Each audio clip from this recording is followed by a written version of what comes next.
Okay, hi everyone. We are here today to talk a little bit about building a good fit college list. So I want to welcome you thank you for joining our webinar or watching the recording if you weren't able to make it today. And we want to really dive in and dig in today about how can your child, or how can you, in case you're the student watching, really start thinking about the college process? How can you really dive into this process of exploration? I'm sure that a lot of you are hearing many, many things from friends, from teachers, from your parents' friends, from your parents themselves, people starting to ask you about what you want to major in. And you might be thinking, I do not know yet. I'm 16, I'm 17, I have another year and a half left of school, and I really don't know. And you feel a little pressured, perhaps, by a lot of people just continuously asking you questions to which you don't have an answer. Well, you don't need to know all the answers right now, but it would be really nice, I'm sure, to have some tools with which you can start pursuing knowing a little bit more about what your answers might be. So that's what today is about. We are going to start by talking a little bit about how college choice influences your adulthood and who you will or will not become. Then we're going to go on to actually take a look at a spreadsheet that will help you create a list of college criteria, and also talk about how to research more about colleges and what kind of tools and resources you can use to learn even more. From there, we'll really take a look at, what is this entire process about, and learn a little bit about some interesting statistics of college success rates. And then we'll open it up for Q&A. So any questions you guys have, just feel free to write them in the chat box. You should be able to do that if you just hover your mouse over me, and then at the bottom it should say chat. And if you write something in there, I should be able to see it and address your question either in the moment, or a little bit later when we come to the Q&A portion. So, make sure to write in your questions whenever you do have a question, because that way they're sitting there waiting for me to answer them. And if I can answer them at that moment in time, I will go ahead and do so. You can ask general questions, but you can also ask questions specific to your case. That's not a problem. So let's talk a little bit about how where you are going to go is going to affect who you'll become. So there's a little book here that I'd like to share, and we will share a resources list at the end of this, and that we will also email you a link to, as well as emailing you a link to the recording. So you'll be able to take a look at all of these. But here it is. This is a book that I highly recommend you read, whether you're a parent or a student, doesn't matter. Where you go is not who you will be. Might sound a little bit different from what you're hearing all the time, that if you go to college, if you don't go to college, where you go somehow will um, determine the rest of your lives. Well, there is maybe a little bit of truth in the sense that it will have an effect on your immediate future and how you are going to experience your immediate future, but there are a lot of factors that determine who you're going to be. Building a good fit college list is a way to figure out, who do you want to be? You know? We're located in Orange County, and we do find that it's a pretty high pressure environment. I know other parts of the states are like this as well. So, wherever you are, it may be you putting pressure on yourself. It might be something from your surrounding culture. Maybe you don't feel any pressure. That's awesome. Kudos to you. You probably have it a lot easier than a lot of the students that end up coming through here. But, a lot of people have heard of prestige of colleges. A lot of people say, I want to go to Stanford, Harvard, UCLA, Boston College, Georgetown, whatever it might be, whatever prestige means to you. That'll depend on, your geographic location, where you're from, what your friends and family talk about. It varies across the states, what you connect with that. But basically what prestige means is that there's a name that is recognized, that you associate certain criteria or aspects with. Your college exploration should be to go much beyond that. It's okay to look at colleges that you've heard of based on prestige, of course, but dive deep. Don't think that just because there's a prestige name, you will suddenly get everything that everyone told you will get. People say, if I go to UCLA or if I go to USC, I'll have great connections, especially if I go to USC for business. I'll be set. Well, what does connections mean? Having great connections means that you have considerable mentors in the field that you would like to enter professionally, who will hopefully recommend you to their peers, their colleagues, their friends, if said friends are looking for a young newbie to get started in their company, an internship that is opening up, anything like that. So connection really means access, right? It means access through personal relationships. So I think the bigger question when you're thinking about connections is to ask, where do I have access? What university allows me to have access to great mentorships? Because that's truly how you do gain connections. And that's where, when we say prestige, we really want to be focusing a little bit more on gathering experiences. Which college can I gather the experiences at that will allow me to have those things that maybe right now, not knowing much about this process, I might just be connecting with the idea of prestige. So, this search is really about figuring out what kind of experiences do you want to have in the 4 years after you graduate high school? What is going to lead you from teenagehood to early adulthood to full adulthood? How do you want to create that process? I know I surely did not know all those answers when I was 16 or 17, 18 or 19. It's something that you find out more as you experience life, right?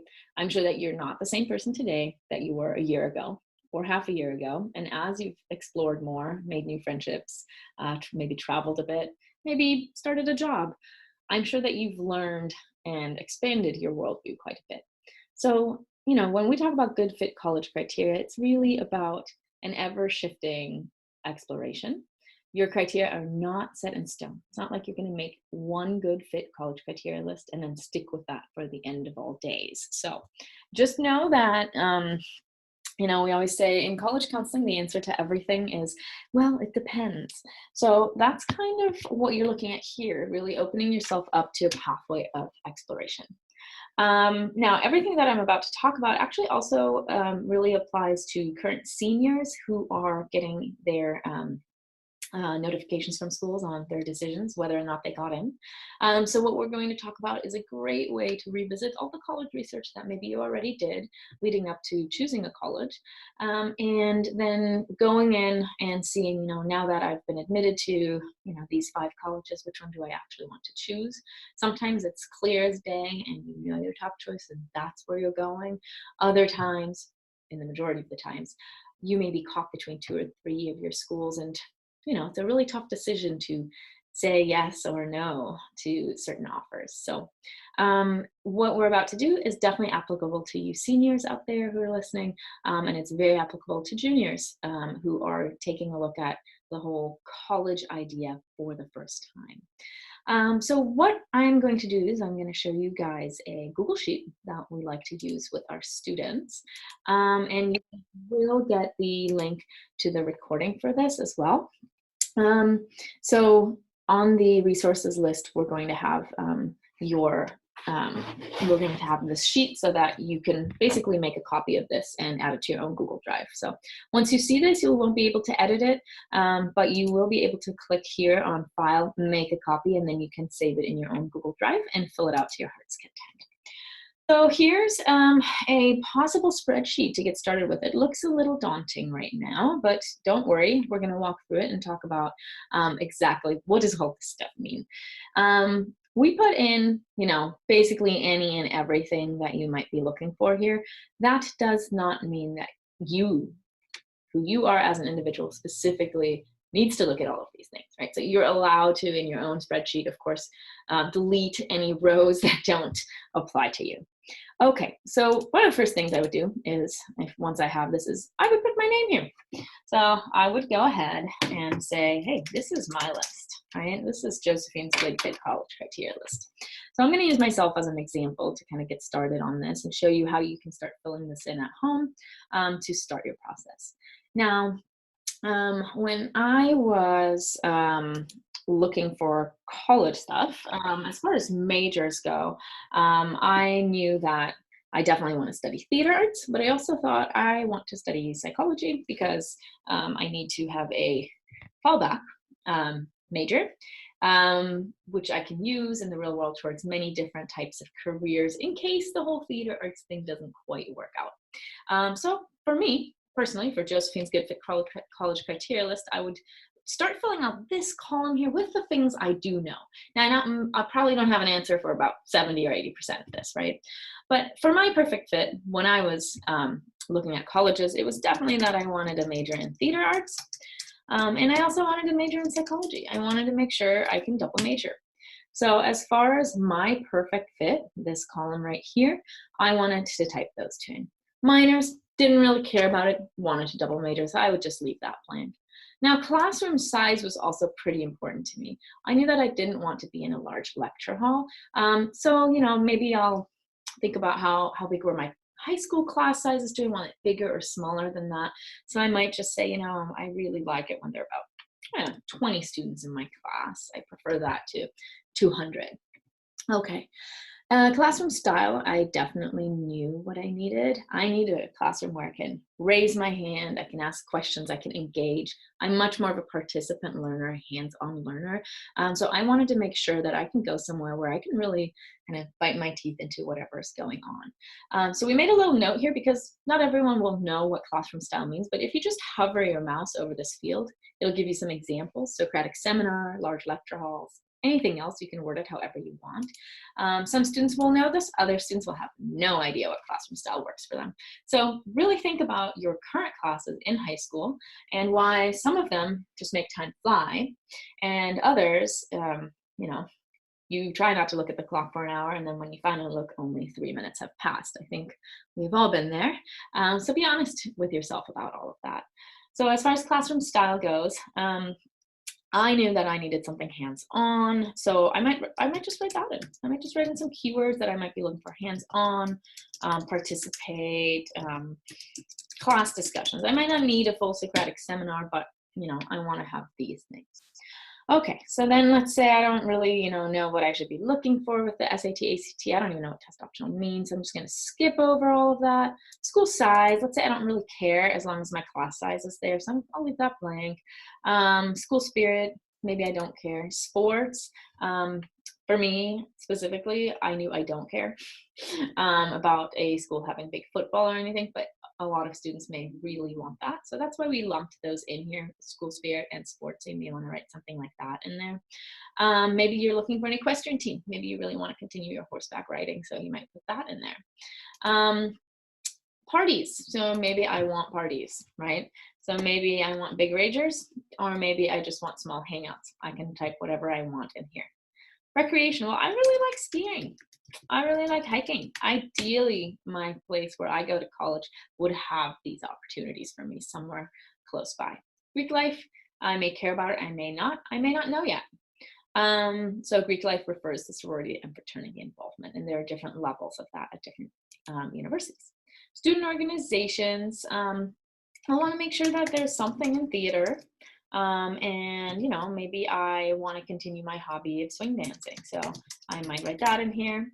But that brings me to I might really want a rock climbing wall. So when you go over here over recreation, it says good gym, intramural sports, skiing on the nearby mountain. So I might add that here, that I really want to go somewhere that has an awesome rock climbing wall. And if I want that, I'm in luck, because nowadays colleges are building rock climbing walls all over the place, trying to top each other on how awesome it is. So, okay, so then let's say study abroad. I definitely want to study abroad. Let's say I want to make sure I can go to Argentina because I really want to solidify my Spanish. Co-op programs, housing, anything that you might care about. Location type was pretty important to me. I didn't really want to be in a very rural place. I wanted it to be somewhat urban. I wanted to be able to get around. So, maybe I'll write that out here as well. So I want it to be urban, but I do like all the nature, so maybe I'll write urban with nature close by. All right. Weather, I may not know what I want, but I do know what I don't want. I personally am not into desert heat. So maybe I narrow, desert heart, that's great. So maybe I just narrow it down this way, right? The list goes on. Now, we left a few spots open down here where we just wrote other personal criteria. You can fill in anything you want, right? Maybe you want to add something for research opportunities, right? Actually, you know what? I'm going to add that right here because we did talk about internships. So research opportunities should definitely be in here. Can freshmen research? Do you want to research? If you don't care about researching, you click right here, then you right click, and you just say delete row. I don't care about research. It's not part of my process. That's fine. Okay, so let's say these other things I'm not really sure about yet. You know, and maybe I'm like, I've heard of these things, but I don't really know what to put here. I have like kind of my top criteria here. I don't know what to put on the other ones. Well, the fact that these are my top criteria would make me go and if I push down Command or Control on a PC, I can highlight several at the same time. So I may want to go ahead and highlight those and then fill them in as this color, must have, yeah? What I cannot live without. So again, all of these fields that have these tiny little triangles, they have our notes in there. If you're like, what am I supposed to put in this field? Just hover over it and tell you what can't you live without, right? All right, so then let's go over here and select that color. Okay, so now I know these are the things I cannot live without. Yeah? There might be some other things where I just, you know, kind of hope that they have it, and I want to write those in, and then I could make that a lighter green, and those are my should haves. You know, what would be nice to have, but if they don't have it, I'll still consider the university. Versus interests. Maybe I'm interested in Greek life, but it's not really going to make or break my decision. Then I might highlight it yellow. And then deal breakers, anything that's like, no, this is going to make this college a no-go for me. We started filling out right now the your perfect fit portion. And actually, I'm going to reword that, my perfect fit, because this would be your list, right? So this is for me, my perfect fit. It has nothing to do with anyone else. So then if I go in here and University 1, let's say I have a university that I've visited, I'm really into it, I start researching what do they have in these, right? And then maybe that university has desert heat. I would write in desert heat, and then I would mark it red. That's kind of a deal breaker for me, right? But maybe I can get over one deal breaker. In the end, you'll have a list with all these universities, and of course, please replace University 1, 2, 3 with the actual names of the universities. And then you can see which column has the most green, which column has the most red or yellow. The ones with the most green technically should fit you better if you really thought about your good fit criteria and did your research well. Now, you know, what do I do with all these other options here? There are so many options. And again, this is not an exhaustive list. There's a lot more. So that you can add right here. So there are a couple different resources that you can use to start diving into what is even out there. What might I even be looking for? You're not supposed to know everything. That's why this is called a process, right? So one book that I really recommend is written by Dr. Stephen Antonoff. It is called College Match. It's on our resource page that we're going to share after this webinar. And this book really is a workbook for students to go through. So it has a bunch of different kind of exercises. Yes, there's some writing and reading, but there are a lot of fill in the blanks, a lot of exercises. It talks about geographic locations, social life, majors, sports, whatever you might be looking at, and things you may not have thought of yet. And it helps you kind of explore, you know, how important are these things for me in my journey. So that's one great resource. The physical book, College Match. Now, another great resource, if you're more of an online kind of person, would be Coursava. So let me share this with you. I created a student account here so that I could show you very specifically how this works. It's a free tool that you can use. So basically, once you create an account, totally free of charge, make sure to create a student account. They also have a parent account, so you can take a look at that as well if you're the parent and want to research a bit more. You can go in this card sort mode. And it'll give you these cards and it'll tell you here what is the general kind of gist of what this is about. This is a topic under campus culture, great food. So I do get that a lot, that students want to make sure they have great food. A lot of our students do come from Southern California. We have a lot of different food here. You know, you want sushi, you can go get sushi. You want Thai, you can have Thai. There's anything and everything basically at your fingertips at all times. So students are spoiled, as am I, and would like to continue that process or that ease of being a foodie in college. So if this is a must-have for you, like I'm not going to go to college unless the food is great, you can click on this guy. A should have is this guy. Would be nice. It would be nice to have great food, but I'll still go if it's not perfect. Don't care would be, you know, I'm happy with just some my pancakes in the morning and some pasta in the afternoon. I'm good. No way is I don't want good food. I never ever want good food, and if they have good food, I will not attend this college. All right, so let's say for me this is pretty important, but it's definitely not a deal breaker. So I'm gonna go with would be nice. Then it switches to the next card automatically, and you can see up here there are 138 cards. And then biology, academics, like, oh, no, no, no. My academics, I know, are theater arts and psychology, as I already wrote down on my list, so I'm going to go no way. Campus culture, LGBTQ+ friendly. So here we might have a student who says, absolutely, I have to go to a campus that is very LGBTQ+ friendly. A student who says, you know, I don't really care about that, or would be nice. So let's go with that. Learn by discussion. Look at that. We have a card on educational culture. So for me, being a student, really learning through participating, I say this is a must-have. You can see it continues going, right? Work hard, play hard. And I love this. He always says you can be, if you're like, what does that mean? Work hard, play hard. I don't want to work that hard. I do want to play some, but hard? What does that even mean? Well, it means you can be serious and studious, but know how to have a good time on the weekend, right? So I really recommend this tool. It can be a lot of fun. You can just click through the cards, and at the end, it'll spit out your college criteria. You can also research colleges through this, or you can go back to your little list over here, which is nice because you have it all in one place, and really fill in the rest, right? Maybe based on what Coursava told you, or like I said, based on what you learned by going through College Match. Now, with our students, as we do have college counseling students, both from the area as well as online. So we do both in person as well as online college counseling. Most of our students don't use this resource because we have another resource that we use with them that kind of puts all of this in one place. But if you're doing this process on your own, these are the great resources to be playing around with.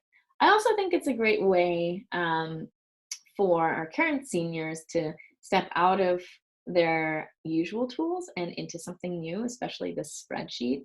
If you really want to figure out, you know, where do I want to go and what's important to me now? Just because something was important to you, you know, back in junior year or at the beginning of senior year when you were first creating your college criteria list, doesn't necessarily mean that that's still your top choice. So maybe some of your green ones change and they turn into light green, should haves. Maybe you don't care about them that much anymore. Maybe some other stuff definitely turned into a must have as you visited colleges. Okay, so another resource I wanted to share with you is the website called College Express. So this is College Express. This is where you land right when you get in. Now, it can be a little bit confusing on the website, I think, because you're like, oh, wait, I have to sign up. You don't have to sign up. I mean, you can create a login, but basically you can do a lot of college searching here. Most of our students also use Naviance as a tool that their school provides. Highly recommend using it. It's a great tool. This is another great tool. They both have their pros and cons. So I definitely recommend taking a look at this. This is actually based on the research that Dr. Antonoff did, who wrote this book, and put all into a website. So the part that I love the most is if we go over here on college search and all the way to the left, and we say search by lists and rankings. There are all these college lists on here that are so interesting. So you can see them right here, right? This is kind of the big categories for the lists. If you scroll down, you can also click here, start exploring the lists now, and it'll get you to these categories. Now, this says you are viewing page 1 of 57. There are about 3,000 universities in the US, so you can imagine how many lists one could create off of that. So let's filter up here by categories. Let's say, I'm really, really intense about that learning environment, of wanting that participant learner environment. So maybe I'll click on this, and then it'll pull up some stuff, and then I'll say viewing page 1 of 6. That still seems like quite a lot. So maybe I'll go over here and say, I want something different. I want to see what's outside the box. So I'm going to click on Not Your Average College and see what happens. Now we have 2 pages that are selected. You can see here we have some interesting lists, 15 green colleges and universities. Colleges where physical work is common. Let's see what else. Colleges that have pass-fail in their first year. So you can see we have a lot of different things. Very specific, some of these colleges with Phi Beta Kappa chapters, right? Colleges with unique or highly specialized majors. Here we have Consortium for Innovative Environments and Learning. Let's click on that, since for me this is about the innovative environment and learning. And let's see what happens. So here we come to our list. So this list is actually pretty manageable. It only goes this far. Some of their lists are very long, but that's okay because they're under bigger categories. So let's say, I'm just perusing this list. I've heard of NYU, perhaps it's on my list. I've heard of a few of these, but let's take a look at this one. Evergreen State College. Maybe I've never heard of this one and I want to know more about it. Well, this list, since it's not that extensive, really allows me to click on each one. This is the one I'm going to choose today. Also, just want to draw your attention, you can heart it, so that's kind of putting it in your favorites. So that's why I do recommend creating an account on this site. It's just a great way to start organizing things. So the Evergreen State College, let's open this up. We can suddenly see a lot of stuff. Now, I want to draw attention to this. This is tuition and fees. It is not total cost of attendance, so it does not include living. At some schools, living is very, very costly. At others, it isn't. So if you really want to know the total cost of attendance, then you go on cost and financial aid, and here you'll see the total, very different from just the tuition only, right? But you can also see a total with average aid, so it seems like people or students get a lot of scholarships here, right? So this is a cost factor right here, which will help you fill out the cost section over here of this spreadsheet. Total cost of attendance would factor in tuition and housing and personal expenses. And then scholarship opportunities. You could find out, is this a Western undergraduate exchange school? If you have more questions about that, send me a question. They're also called WUI schools, and they offer massive tuition reduction for California students going to non-California Western states. And then you also want to see, would I qualify for merit or need-based aid? Now, these are questions that might be harder for you as a student or parent to gauge, but looking at websites like these and this part, the financial part here, can help. So you can kind of see all of this stuff right here. Now, another thing that I really like about this, other than the overview and all of that, it's also very intuitive to work with, I would say. So if we scroll down, we can see lists and rankings, and we can see all the lists that this college is on. And here we can see colleges that change lives. It's on a list that's called Colleges That Change Lives. What does that mean? Well, that introduces my next resource, this lovely book, Colleges That Change Lives by Lauren Pope. Highly recommend this as a read. There are 40 colleges in here that maybe you've never heard of, that have incredible track records and really allow students to become whomever they choose to become. They're all liberal arts schools. So the very beginning of this book also does a great job of explaining what is a liberal arts school, debunking some myths around that. I'm sure that you may have some questions about that. If you do, let me know. We might do a webinar on that in the near future as well. So you could actually go on this list and see the 40 colleges that are on this list. Now on the top, it always tells you, what does this actually mean? What does this list even entail? And then you can go through it. So you can see there are a lot of rabbit holes to go down just inside College Express, right? So this is really exciting because you have a lot of resources, but it's also really daunting and can get very overwhelming because you have a lot of resources, right? So I do recommend getting some of these books so that the murky waters of the internet don't completely swallow you up, and then finding a good balance between using those resources. I really recommend using Colleges That Change Lives. You can also use Niche, but take that with a grain of salt, I would say. Niche is a website where you can look up colleges but also surrounding areas, so that's nice to get a sense for the town that the college that you're interested in is located in. So I like to call this uninhibited brainstorming because you don't need to know yet what exactly you want. This is brainstorming. This is exploring. So pop some things on here, go crazy. You can always change it. This is your ever-changing college criteria list. This is never set in stone. That's why it's in sheets. I can go and say, you know what? I don't care. I actually want a big classroom. There I go. I've changed it. Yep. So don't feel like, oh man, but I used to say that's what I wanted. You're not stuck in what you need or want at all. This is your exploration. So this should always change. And this should be something that you continuously come back to if you're a junior from now until you're basically enrolling in college. If you're a senior and you haven't made one of these, make one. And just put the universities on there that you got into. That way you keep your workload a little lower and you really start exploring, right?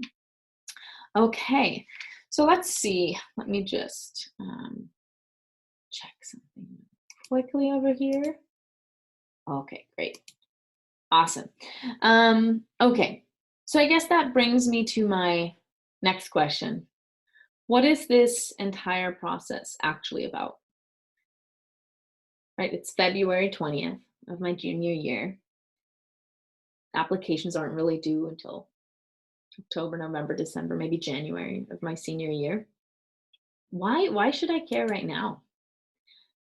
I think the key word here is this is really about exploring. This is really about engaging in a search where you can find where you can grow into who you want to become.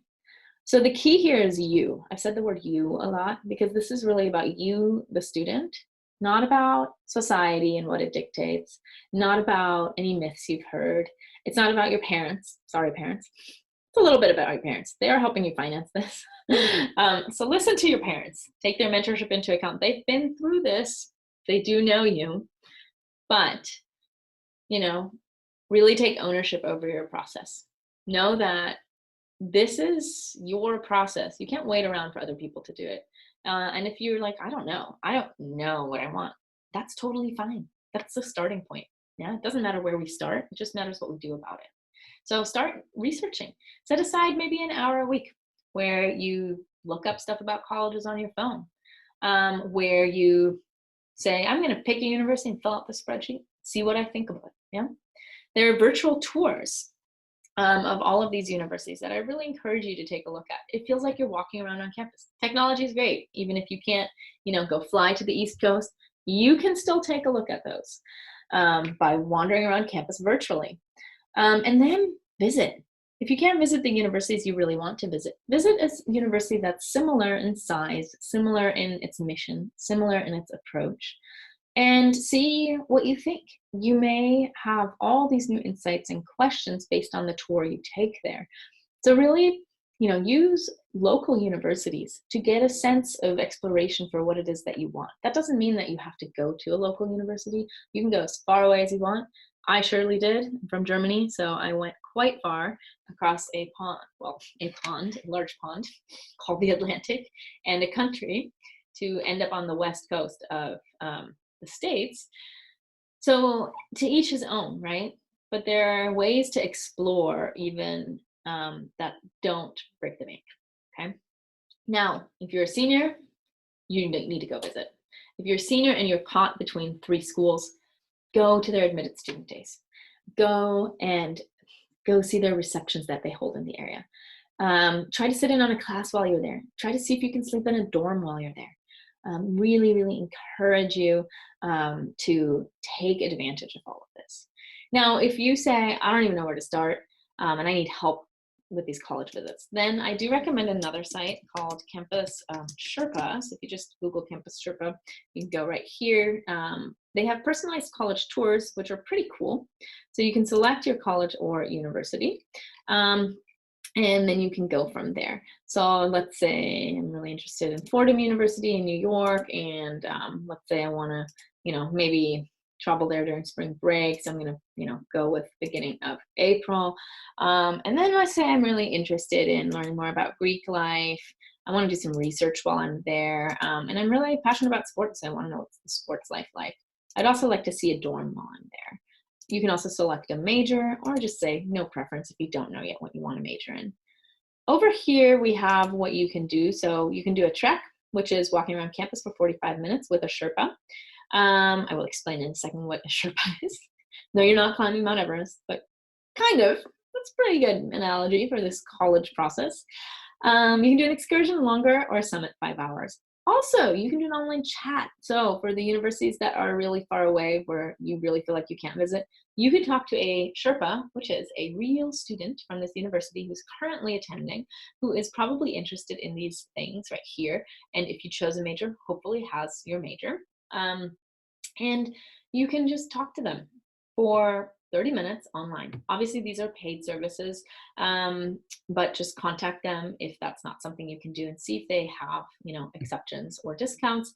One discount that you can get is if you type in Strive to Learn in the discount code area at your checkout, then you should be getting 10% off. But, shoot us an email at info@strivetololearn.com if that isn't working for you. And so this is really great because the mission of this company is they saw a need to fill. The need was, how can students get an authentic, real experience of the schools that they're looking at?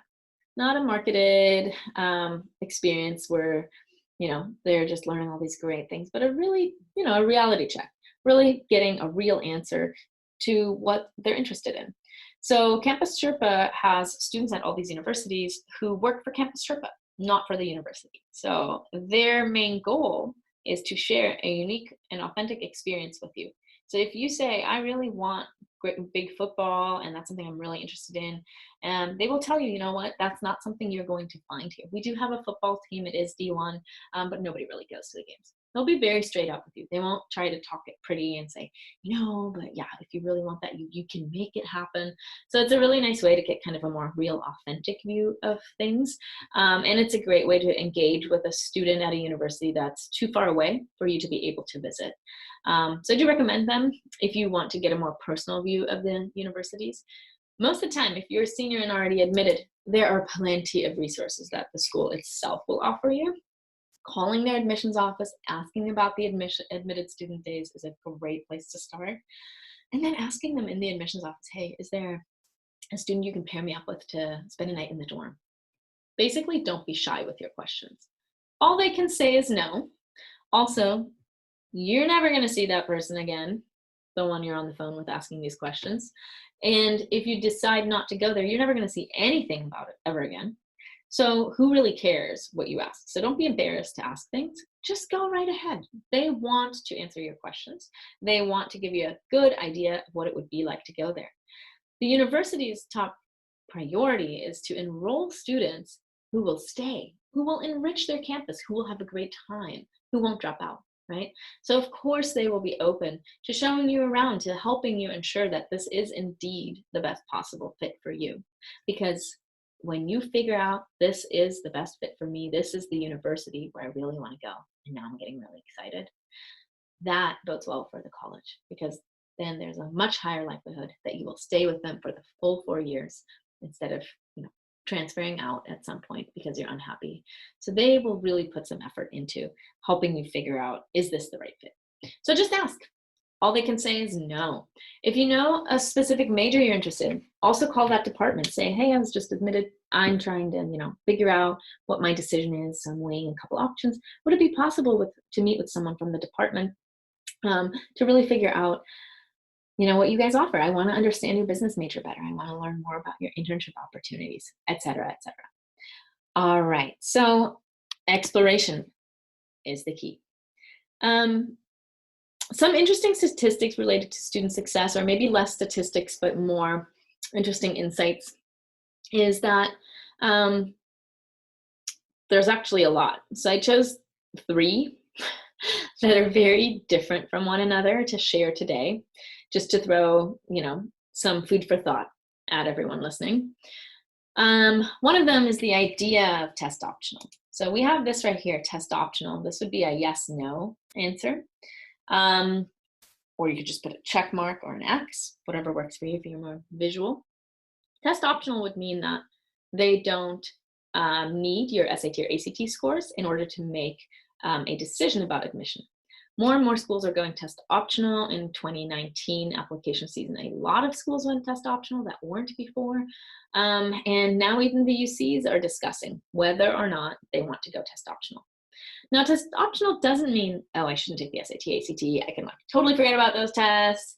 It means that if you are high achieving academic students, so if you have, a good solid GPA, 3.5 GPA, and you're taking demanding coursework, you're doing well in your classes, you also have a great extracurricular record. Maybe you're volunteering, maybe you're the president of a club, maybe you're really heavily involved in athletics or in your church, and you have a pretty solid record of, exploring your passions outside of school, outside of the classroom. And overall, you feel like, wow, this is really who I am. You're working on your essays, all of these wonderful things. You have good letters of rec, but your SAT score just won't go up. Then you are one of many students. You are not special, sorry. A lot of students struggle with these tests, yeah. If this is you, if you feel like your SAT or ACT score really is not matching up with who you are outside of that score, with your academic record, your extracurriculars, whatever else it might be, then the test optional schools would be schools where maybe you don't want to submit your score.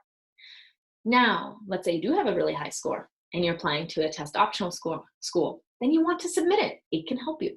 So basically, the idea of test optional means that you will not be penalized for not submitting a score. So submitting your score can help you, and if you think your score won't help you, then don't submit it. Sometimes it's hard to make that decision of whether or not to submit it, but basically you want to look at those average SAT, ACT scores. You also want to look at how your GPA compares to their average. If your GPA is much above their average, but your test score is much below, then this might be a school that you want to actually use the test optional environment and omit your test scores. Now, what's really exciting is about 40% of universities are now test optional. This is according to one of our resources here on our resources list, fairtest.org, a nonprofit that's really trying to change how do we test, why do we test, what is the world of standardized testing, what does all this mean? So big proponents for test optional. So take a look at their website if you want to know more about this trend and what it actually means. They also have a great list of all test optional schools in the nation. So you can take a look at that. So 40% are now test optional, and that number is just growing every year, which is very exciting. So we'll see who else goes test optional for year 2020. So the exciting part about this is why are more universities choosing to go test optional? It's because more and more research shows that GPA is a much better predictor of college success than standardized test scores. What is GPA measuring? It's measuring hard work over time. It's measuring your relationship with your peers and your teachers in high school. It's measuring, do you do your homework? Do you put in effort? How well do you do on group presentations? And then, yes, it's also measuring how well do you do on quizzes and tests. But that's one aspect. So the testing is really about testing the GPA, your grade point average. It's much more about your overall performance, which is more indicative, according to several studies, which you will find on, on the website I just indicated, fairtest.org. You can see the research behind it. Also, real quick, the studies I'm citing are also here in Crossing the Finish Line. It's a very dense research book, but for those of you interested, this is a great book to read more about the actual research behind all the stuff I'm talking about right now when it comes to test optional schools. So the test optional policy is really great because it helps students who don't test well, but it's also still positive for students who do test well. So it's kind of a win-win in that scenario. Now, keep in mind, SAT, ACT scores are going to be higher averages for test optional schools. So if you see, really high SAT, ACT averages and it's test optional, that's probably because everyone who didn't have really high ones didn't submit them. So it shifted the mean and standard deviation of those test scores up a bit. So that's just something to keep in mind. It doesn't necessarily mean that the entire university is more selective than a different university that is not test optional, but and therefore has lower mid 50% ranges. Okay, so that's just an interesting thing, interesting food for thought. So let me know if you have any questions about that. Also, just wanted to throw in here, if you're watching this webinar either live right now or a recording of it, please let me know. Send us an email at info@strivetololearn.com or message us on Instagram, whatever works for you, and let us know what you'd like to see in future webinars. So today's webinar brings up a lot of different fit criteria, a lot of different things to think about. So if you're like, wow, I had never heard of this and I really want to know more about it, could you do a webinar just on that? No problem. We are creating a big list right now of things we want to get through in the next months leading up to the beginning of the next college app season. So please let us know what will be most helpful to you. Again, it's info@strivetololearn.com. And you can also text us right here, 949-873-6807, or message us on Instagram. Our Instagram is Strive to Learn Tutoring. All right, another really interesting concept is applying the relative deprivation theory, a concept from psychology, to the college experience, I would say, and also to your college list building. Basically, what the relative deprivation theory says is that we constantly compare ourselves to those around us, and our happiness and therefore directly correlated our success rate is dependent on basically everyone we're surrounded by. One of the kind of statistics that led to this theory is that the suicide rates are actually much higher in first world countries, where people on average have higher economic mobility and stability, than in third world countries, where maybe the economic mobility is very low and a lot of people live in poverty. That is a gross overgeneralization, so I apologize for that, but for reasons of time, I'm not going to go further into it. But basically, why is the suicide rate higher in countries that you would maybe associate more happiness? Well, when you're surrounded by people who are, dealing with the same struggles and challenges you are, you may look around and say, yeah, I'm good. Like, I'm working on things. This is good.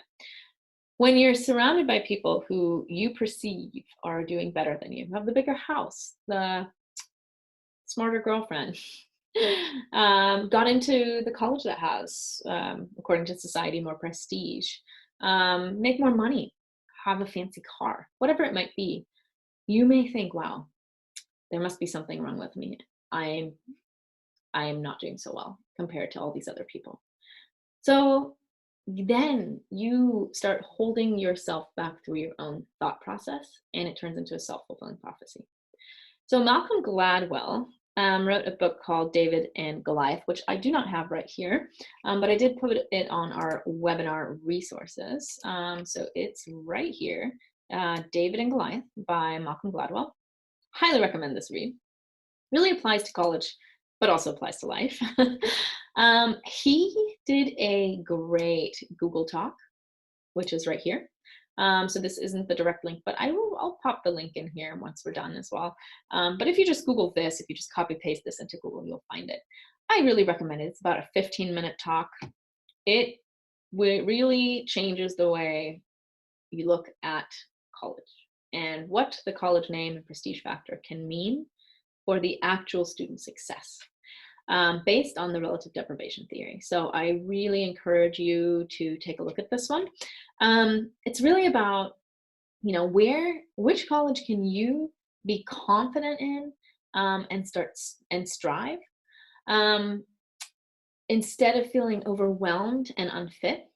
So surrounding yourself with students who, maybe are at a similar level as you, so that you can rise and shine, that you can make those connections and experiences, that you can get hands-on application, that you can build your resume, rather than feeling like you're constantly running to catch up with everyone else, and therefore putting yourself back and not taking advantage of opportunities.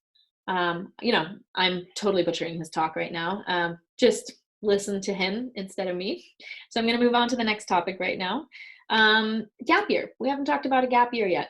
A gap year doesn't have to be a year, but it basically means taking some time off of school, before re-entering school, and really seeing, what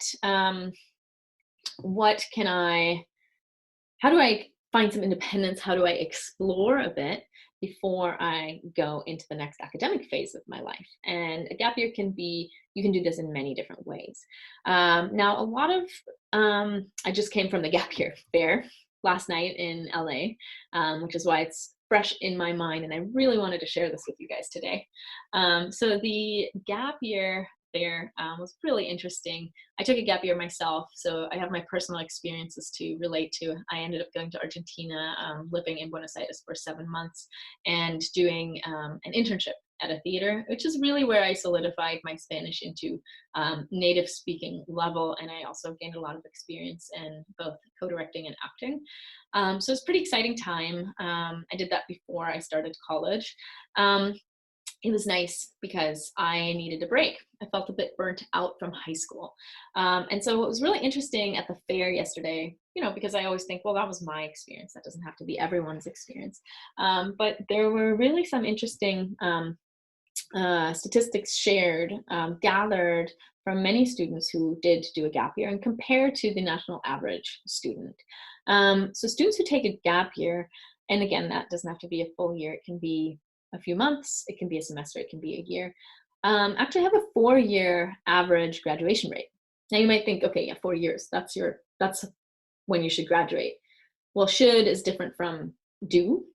And the actual national graduation rate is in 6 years. So the average time to graduate is 6 years in the nation. So the fact that the gap year students only take 4 years on average, or close to 4 years, was quite interesting to me. There's a lot more to be said about that. We're actually going to do a podcast with a gap year specialist in a few weeks, so stay tuned for that. If you follow us on Instagram, you'll see news about that. So I just wanted to kind of pop that idea in people's heads. What is this whole gap year thing even? And, why might it be something to explore? Now, let's get back to really the most important aspect of the college search process. I would say, number 1, it's explore. Number 2 is to become independent. Put yourself outside of your comfort zone. Go visit those colleges, go ask questions, write emails, search those lists, gather new experiences. The more you know about yourself, the more you'll know about yourself. And experience is the last one. Visit, sit in on classes, and get to know different possibilities. This leads me to our Q&A. So if you guys have any questions, feel free to write them into the chat box. If you don't have any questions, that's fine too. So I'm just going to give you a moment to write something in there if you want. So far, I don't see any questions, so that means I'm covering topics well, so that's exciting. But basically, I really want to make sure that whether you're a student or a parent, you can really see and learn to embrace this process as a time where you have the luxury to explore. You have the possibility to really kind of get into the nitty-gritty and wrap your brain around these things that might be daunting, where you might think, I don't really know, or where do we start? Well, the biggest thing to start is to just start. Click on one of the links, go on one of the resources, buy one of these books. Open a page, just read it. Spend 5 minutes a day, 10 minutes a day, maybe 1 hour a week, and to really kind of dabble and get a sense of what is this world that you're entering with this college process. Something else I do recommend when we're thinking about the family dynamic is don't make everything about college at home. It can get really, really exhausting for both parents and students. So just really make sure that you balance how you feel and what you're talking about, and maybe make a college zone free day every Sunday. No college questions allowed. Parents, do not ask your kids anything about college every Sunday or every Wednesday, whatever your family day is. And that day, college is off limits. All the other days, you can badger your kids about what they want to do and where they want to go. But yeah, so I would definitely recommend that to keep the peace for the next year and a half if you're a junior. Okay, we have some questions coming in. So we have a question from a student here. Hi, Lily. Thank you for asking. Lily's asking, what if I choose a major and decide that I don't want to study it anymore? So that's a pretty good question. Now, Lily, do you mean once you're at the college, you decide you don't want to study it? Or do you mean, beforehand when you're searching for college? Maybe you can write a quick reply in, and then I'll come back to your question. So let me elaborate on that a little bit either way. So basically, if you decide, let's say you're in the phase of still exploring. Oh, she responded. Once she's in school and has begun the school. Okay. So once you're enrolled, so this is important for our seniors, right? So it depends which university you're at. Most university will allow you a certain level of exploration within your first year or first 2 years. And actually over 75% of students change their major at least once. So it really shouldn't be a problem. However, some schools, specifically oftentimes Polytechnic Institutes, for example, Cal Poly SLO, San Luis Obispo, it's much more difficult to switch majors. It's easier within the department. So for example, switching from mechanical engineering to aerospace engineering is a lot easier than switching from forestry into business administration, right? Because you have to go across colleges. So if you're at a college that is much more rigid in the idea of changing majors because of the way that they've structured their curriculum at Cal Poly SLO, for example, it's front-loaded, so you're taking a lot of your major courses in the beginning, then there's usually still a process that you can follow. Like I said, at most universities, this is part of the academic advising. It's kind of expected that you may change your mind as you learn more about the world around you. So really, ask your advisor once you're in college and really see what other majors interest you, and then take a look at their process to change the major. Most of the time, you will not have a problem. So really, as long as you're not at a school that's more rigid about it. Okay, and then Daniel asks, how should I let my parents influence my choice, and how do I know if my college was the right choice? I think a lot of figuring out if your college was the right choice has a lot to do with your visits. So figuring out if it is the right choice before you go. Definitely, like I said, I really recommend those visits, and I recommend that you, when you visit, sleep in the dorm, sit in on a class, talk to people. Stop random people on campus and talk to them. And you'll see, do you feel like you're at home? Do you feel like you could find a group there? Or does it all feel quite foreign and different to you? So I think that's a big part to figuring out if your college is your right choice. I think another part is going back to that spreadsheet and seeing, for the college that I think I'm going to choose, is the majority green? Or does it have 5 big red spots? Because red was for my deal breakers, right? So giving yourself that visual overview, I think, can also really help figure out your choice. As far as whether or not you should let your parents influence your choice, your parents, it depends on your relationship with your parents. Your parents are your parents.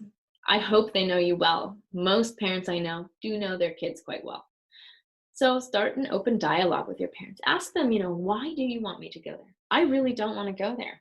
Why do you want me to go there? Maybe they will surprise you by pointing out some things that you hadn't thought of that are actually really important to you. So be open minded. Listen to your parents. Don't follow blindly what your parents say. Question. Bring your own opinions in, but really discuss together as a family. Collaborate in this decision instead of butting heads. So stay evidence driven. Figure out, why do you want to go there? Do you just feel like you want to go there because your friend is going there? Because your parents are probably not going to think that's a great reason to shell out 50 grand a year. Or do you want to go there because they have the major you like, they have a specific internship program you would really like to participate in, and you'll be able to join their club soccer team? If you have very specific reasons, then bring those to the table. Go through that spreadsheet together with your parents. Make this a collaborative effort. Look at the finances together as well. Really go through your aid letters and figure out, what realistically looks like the best choice here too. So there are a lot of things that you can do if you have an evidence-based, reasonable conversation where you can really come to a consensus together, and also, really use the fact that your parents have known you for the last 16, 17, 18 years to your benefit in your college choice.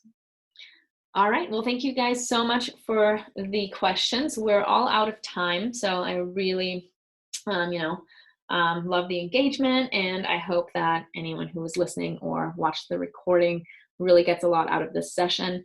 We'll send out the resources page, which also has the link to the spreadsheet that we were working in, and you can add that to your own resources onto your own Google Drive just by copying it and going from there. All right, please send us any suggestions for future webinars to info@stratlearn.com, and have fun with all these resources.